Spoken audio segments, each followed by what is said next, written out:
All right, friends, if you are a wedding videographer who spends any amount of time on the internet, you've seen some drama recently. You have seen some conversation about turnaround times. And this all kind of sparked because there's a guy out there named Justin Porter Media. Fantastic entertainer, fantastic videographer, fantastic just filmmaker all around. He's been going through some stuff. He's got a specific style, he's got a specific thing that he does, and it's kind of been rocking the wedding industry by storm recently. And he came out about a month or so ago and then did a follow-up video pretty recently on just kind of processes in his business that haven't been going well. He had some terrible life things happen, some terrible business processes, and basically led to some tough conversations with some clients on, hey, I'm not gonna have your video turned around by the specific time that you wanted it to. And so this is where the drama actually starts. This is where we join in today, because there's a guy named Norman who posted this on Threads. I'll throw it up right here. He said, I just watched a popular wedding videographer say with a straight face on his latest YouTube video that his turnaround time for wedding videos was 6 months, but he's so backlogged that he's updating clients to let them know that it'll be 8 to 12 months now. Excuse me?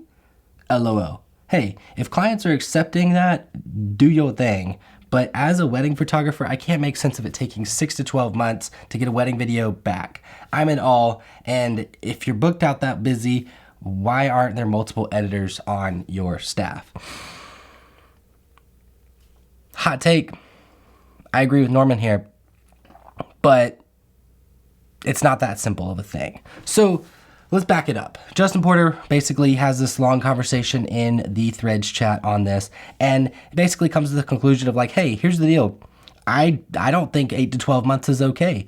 I thought 6 was overshooting it. And typically he's like, we do turnaround times within 3 to 4 months. And he said, I had some really bad life events happen, had some really bad business practices happen, had to let go of some team members, had to let go of some editors, and then I was stuck with the workload. And so when that comes into consideration, it kind of all makes sense here. But the interesting thing that I've been diving into is there are tons of videographers in Norman's comment section saying 8 to 12 months is perfectly okay for a turnaround time for a wedding film. And that's where I totally disagree. I don't believe that you should be spending 8 to 12 months. Honestly, even up to 6 months, I don't believe you should be spending turning around a wedding film. And that's kind of where the conversation goes today, because I want to talk about basically 3 different sides of this conversation. Number one, your business practices and the just general business practices, whether you're a solo videographer, you have a team, what are your current workflows? Number 2, I want to talk about communication with your client. And honestly, number 2 is going to be the most important out of all of these at all. And number 3, I want to talk about burnout and just how easy it is to get caught up in burnout and just be so over this business. So number 1, let's talk about business practices. I very much believe, because I started out as a solo wedding videographer doing everything myself, doing the social media, filming the weddings and editing, turning around, sending off to clients, posting on social media. I used to be that guy. That was me 2018, 2019, honestly into some of 2020, where I was doing absolutely everything. And around 2020, early 2021 came around, and I was so incredibly burnt out with the wedding business. It wasn't because I didn't love what I was doing.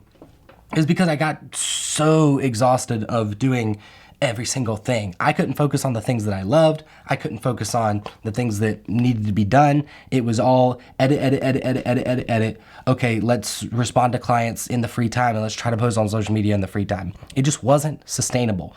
Around late 2020, early 2021, I hired my first editor. He's still with us today. He's fantastic. It has lifted so much weight off of my shoulders as a business owner. Around 2022, we hired a second editor.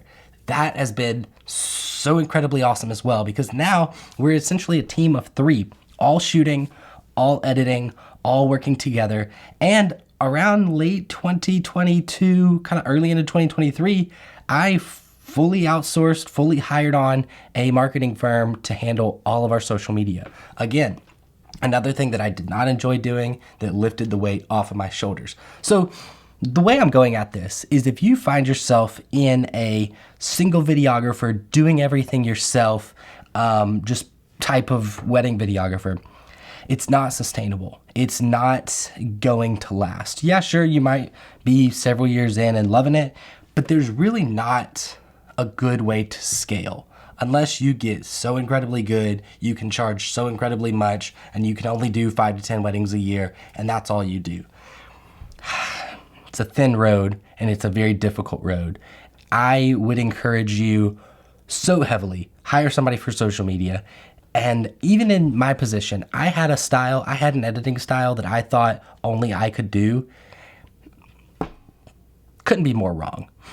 It took 6 months for our first hired editor to just be able to fully emulate my style that I loved. It took 2.5 months for our second hired editor to be able to fully emulate the style that we love. And now, the best part about it is all three of us work together year in and year out to continuously grow our style, to continuously grow kind of what the trends are, what we need to do to stay relevant, what we love, what we don't love.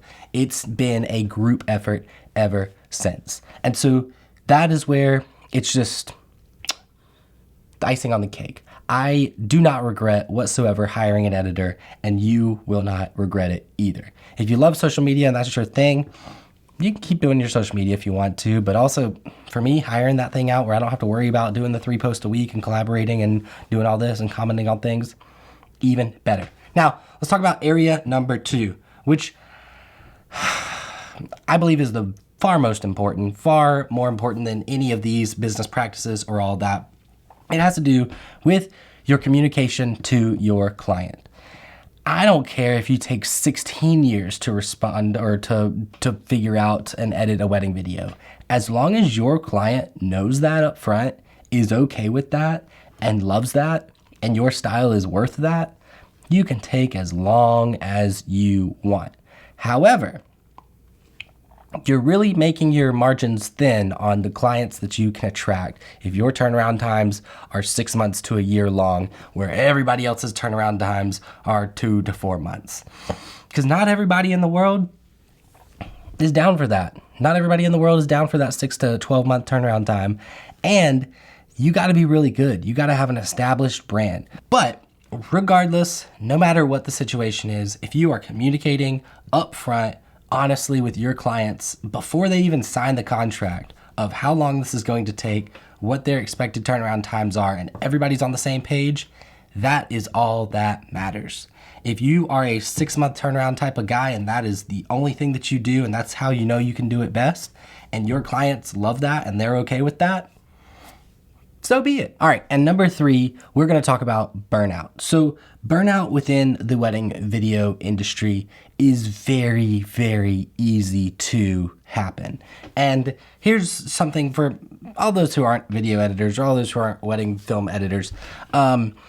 Typically takes, I would say, a good, decent editor with a good workflow, about 3 weeks of solid work to edit a wedding film. Some might be in the 5 to 6, some might be in the 2 to 3, but just somewhere between, I would say, 2 and 6 weeks working on one single wedding film. Now, what's the question there? That's not 8 months, right? That's not, it doesn't take 8 months to do it. Why, if it only takes about 6 weeks, why is it 8 to 12 months to get done? Well, you have these things called backlogs where, hey, you might be filming this wedding, but you've got 3 more that you have to edit. And then after those 3 more are going to be edited, then this wedding that you just filmed is going to get onto the backlog of that process. And so now you have 6, 6, 6, and 6, 12, 18, 24 weeks out before you even start on this wedding. And then it's just that process that goes on and on and on. And when you have incredibly long backlogs, your turnaround times get longer and longer and longer. And in your mind, all you can think about is, holy crap, I can't even get excited about finishing this wedding film because I know that I have another 15 to go that are on my backlogs. And those 15 are going to take me another 200 weeks, basically. And so there's that just overwhelming stress of the backlog. Now, for me personally, we go through some busy seasons. We book probably on average, I would say between 50 and 60 weddings a year right now.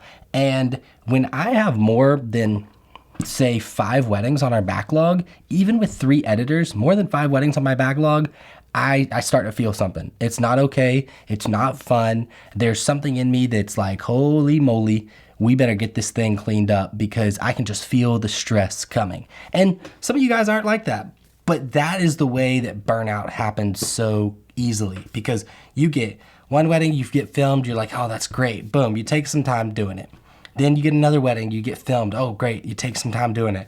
Oh, you get another wedding, you get filmed. Okay, cool, that's on the backlog, that's on the backlog, that's on the backlog. And pretty soon, you're not even excited about filming weddings anymore because your backlog is so just long and extensive and out there. And then the biggest problems come if you run into any financial issues, if you have any personal issues that happen in your life, if you have anything happen while you have a massively long backlog and your money gets cut somehow. It's a recipe for disaster. So basically what I'm trying to say here to all of my wedding videographers out there, hire a team because it's the best way to scale. Communicate with your clients where they know straight up exactly how long things are going to take. And number 3, please clean up your backlogs. Get business practices together. Yeah, sure, backlogs are a thing, but do everything in your possibility, in your power to not burn out. Because if you're burning out while having a backlog, while having poor business practices, it's a recipe for disaster. And that's how you end up in these 8 to 12 month turnaround times with clients that are upset with you, with Normans that are talking bad about you on the internet. It's just not a fun place to be. So there's my conversation about turnaround times. Your turnaround times can be whatever they want as long as your clients are satisfied. That is the main thing that matters. So I'll catch you guys on the next video. My name is Ross. I'm a videographer in the Charleston, Savannah area. I would love to film your wedding or just have you along for the YouTube channel. See you guys.